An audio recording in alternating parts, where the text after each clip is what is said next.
In this video, I'm gonna cover everything from how I always ace my exams, how to focus, how to write notes, how to become more popular with students and with teachers, and if you stay till the end, I'll even tell you the story of how I befriended the school's board of directors, including the school secretary and the principal. But I really think you'll be able to get a lot of actionable advice from this video. So let's get started.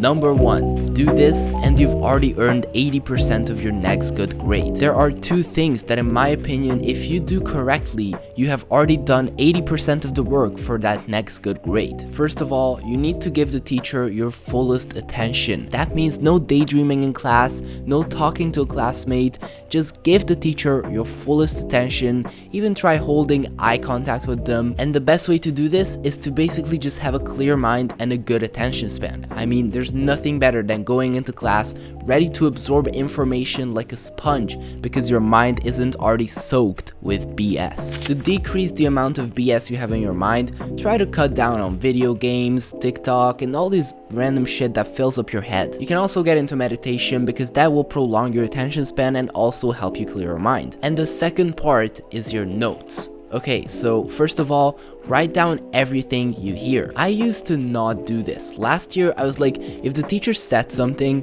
and I thought in my head, it's like, that doesn't sound so important and it might not be in the test, so it's probably not worth writing down. Basically, I was wrong. I mean, first of all, it's really easy, just write down the word, bro. And second, even if they will never ask that specific thing back, it might help you make a connection between the topics and understand the whole thing better. You can even highlight the parts you feel important. You can literally just use a highlighter or like underline it. I use colorful pens. Like, though I'm not gay, these help me so much to make my notes more fun and better to read. So I really recommend you either get some colorful pencils or just a highlighter, anything you want, and try to have a consistent system. Maybe not with like all of your notes all together, because for me at least that's just impossible. Like, I have different styles for different classes and different teachers, but basically just try to have a consistent system for every single one of your notebooks, or at least every single one of the topics. But the point is, these notes are for you. No one else wants to study from them. It's literally just for you. So when you write these things down, you write them down with your style, you write them down how you want it, and you're gonna learn so much better. And this has helped me study better and faster because it's so much better than just reading from the book.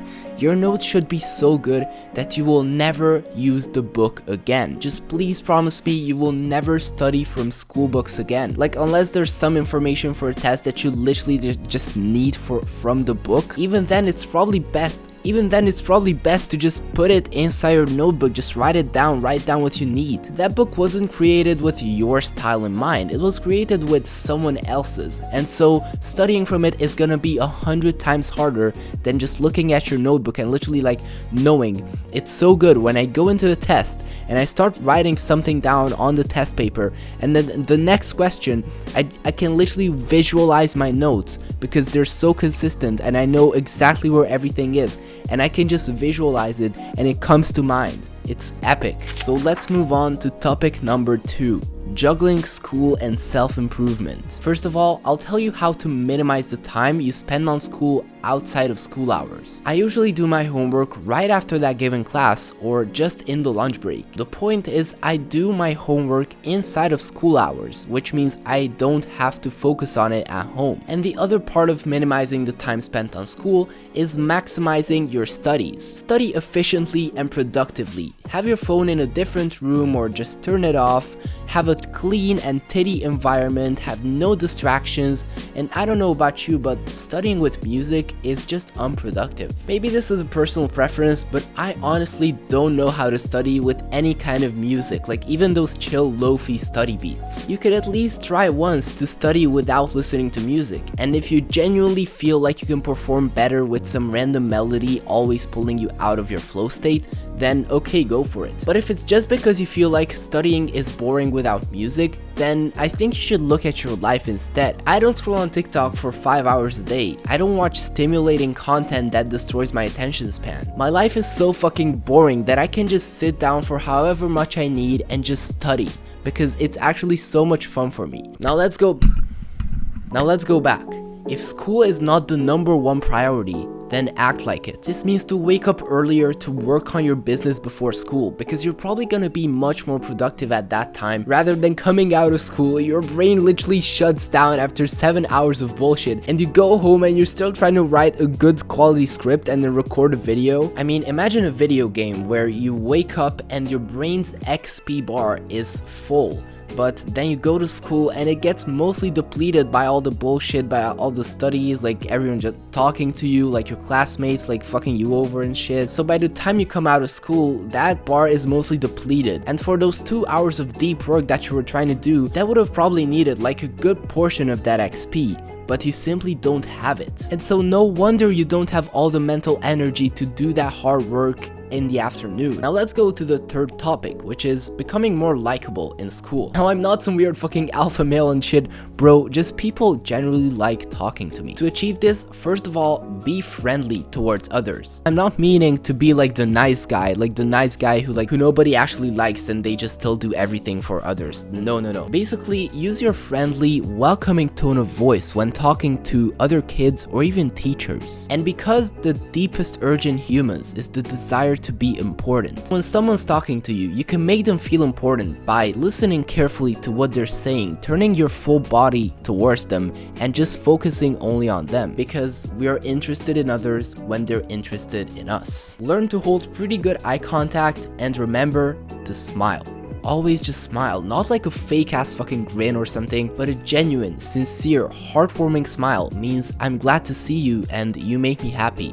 Seriously, this is like honestly my biggest secret is just smiling really well. And also a good way to become more liked is to be there for others. Make them remember your name by you offering something good. For example, if someone needs help with their studies or their homework, you can help them because you're already an exceptional student yourself. Plus, when someone asks you something, it's literally a free chance at a conversation to improve your social skills. Number 4, this is gonna be one of my favorite sections in the video, which is the confidence to perform. Because now I'm gonna give you some mindsets for always performing well and acing your exams. I learned 2 mindsets from 2 different books and I'm gonna share them with you. Basically, if you look at the medal, the record, the grade, the trophy, any achievement in life, and look at it like it's already yours, you're just moving towards inevitability. I mean, if you know you're not gonna stop until you get somewhere, then it's really about just putting in the work, staying consistent, staying on the path, and that trophy, that achievement, that record,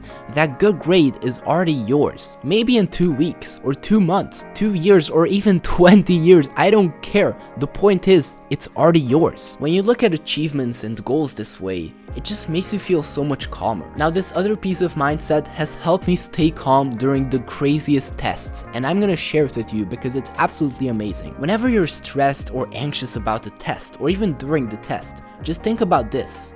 The work has already been done. You've been studying so much for this test. You could literally rehearse to me the entire material word to word.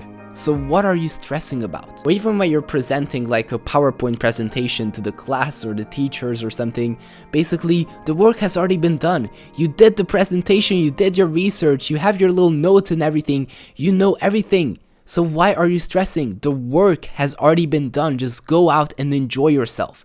Enjoy that day. Enjoy the test. Enjoy presenting to the class because the hard work has already been done. And if you want to perform even better, you could try putting in some mental reps. Yeah, why do you think professional F1 drivers walk around the racetrack the day before the big race? So literally being there in the same classroom you're gonna write the test in, you get the same feeling, you'll have the same like smells from all the shit that's coming out of the desks. Just sit down in a chair, visualize tomorrow before it happens. This might sound pretty stupid, but it actually helps way more than you think. I mean, it kind of tricks your brain into thinking you've already done that thing. With all this in mind, you have no reason to be anxious. So walk into that classroom with the most confident look on your face because you need to feel like you're almost guaranteed to win. And finally, number 5, becoming a school legend. Now this is mostly just a story. You might get something out of it, but now I'm just here to tell you some stories about like extracurricular activities and stuff. Step 1, I went to a school arranged ski trip last year,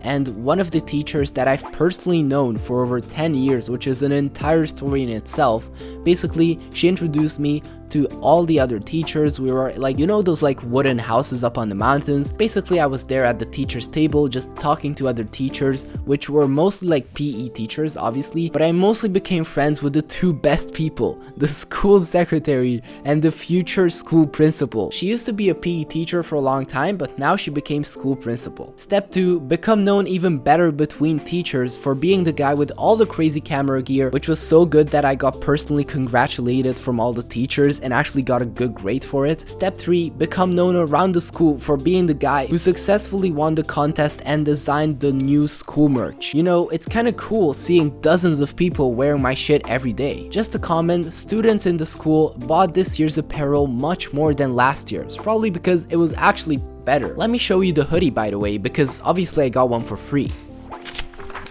I hope the camera can see this. This is our school's like monogram. I'm not gonna spell it, it's in Hungarian, so yeah, they bought it. Step 4, with all the crazy camera gear, win the photo contest to another trip to Vienna and have your name and work known around the school even better. And step 5, finally excel in every single subject in terms of grades and still have time to hit the gym, go to tennis and do meetups and tournaments, go running and break records, and even juggle this YouTube channel somehow. Well, I think this is better than being another brick in the wall, smoking my Elf bar down in the locker rooms, posting some weird cool pictures on Instagram, while secretly being depressed. You know, I'm a high school student, and I deleted Instagram about 6 months ago, and if you want to know how I did that and how life has been so far, then you can check out the video down in the comments as soon as it's ready. Thank you. I honestly don't care that much about school. For now, it's a part of my life, so I'll try to make the most of it. The only reason I put an effort into performing well is because why not? I mean, it makes my parents happy, it also makes me happy, and increases my confidence in my ability to do something. And when I get those nice little notifications with the good numbers on it, well, it fills me with dopamine instead of depression. But seriously, I mean, imagine spending half of your day or over half of your day on a game and being fine with being absolutely trash at it. So if I ever leave school or decide not to go to college, just know it's not because I'm a lazy failure. With exceptional grades and a perfect track record, I can look back at school and be happy that I won another game.